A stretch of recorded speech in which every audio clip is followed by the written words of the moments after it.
ఒకసారి ఒక భక్తుడు బాబా దర్శనానంతరం బాబా వద్ద సెలవు తీసుకుని బొంబాయి తిరిగి వెళ్ళేటప్పుడు కంటతడి పెట్టుకున్నాడు. అప్పుడు అతనితో బాబా ఇలా అన్నారు, పిచ్చివానిలా ప్రవర్తిస్తున్నావెందుకు? నేను బొంబాయిలో మాత్రం నీతో లేనా? దానికి ఆ భక్తుడు ఇలా జవాబిచ్చాడు, బాబా, నాకు ఆ విషయం తెలియదు. ఎందుకంటే మీరు బొంబాయిలో నాతో ఉన్నట్టు నాకు అనుభవం లేదు కదా అన్నాడు. అప్పుడు బాబా, ఎవరైతే బాబా షిరిడిలో మాత్రమే ఉన్నాడని భావిస్తారో వారు నన్ను నిజంగా గ్రహించలేదని తెలుసుకో అని చెప్పి కళ్ళు తెరిపించారు. భగవంతుడు లేదా బ్రహ్మము రెండు విధాలుగా అవతరించవచ్చు. ఒకటి నిర్గుణ స్వరూపం, రెండు సగుణ స్వరూపం. నిర్గుణ స్వరూపం అంటే ఆకారం ఉండదు.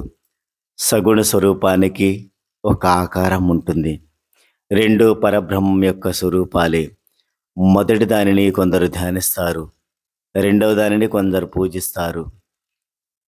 భగవద్గీత 12వ అధ్యాయంలో సగుణ స్వరూపాన్ని పూజించడమే సులభమని ఉంది. కాబట్టి దానిని అనుసరించవచ్చునని అందులో పేర్కొన్నారు.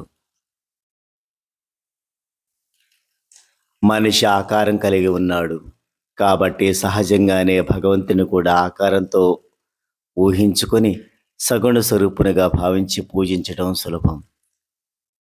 కొంతకాలం సగుణ స్వరూపమైన బ్రహ్మమును పూజిస్తే కానీ మనలోని భక్తి ప్రేమలు వృద్ధి చెందవు. క్రమంగా ఆ భక్తి నిర్గుణ స్వరూపమైన పరబ్రహ్మ ఉపాసనకు దారితీస్తుంది. బాబా రూపుదాల్చిన వైరాగ్యానికి ప్రతిరూపం, నిజ భక్తులకి విశ్రాంతి ధామం. బాబా వాక్కులపై మనకు గల భక్తి ఆసనంగా మన కోరికలన్నీ విడిచిపెట్టుటే పూజా సంకల్పంగా చేసి వారిని ఉపాసించదముగాక. జై సాయిరాం.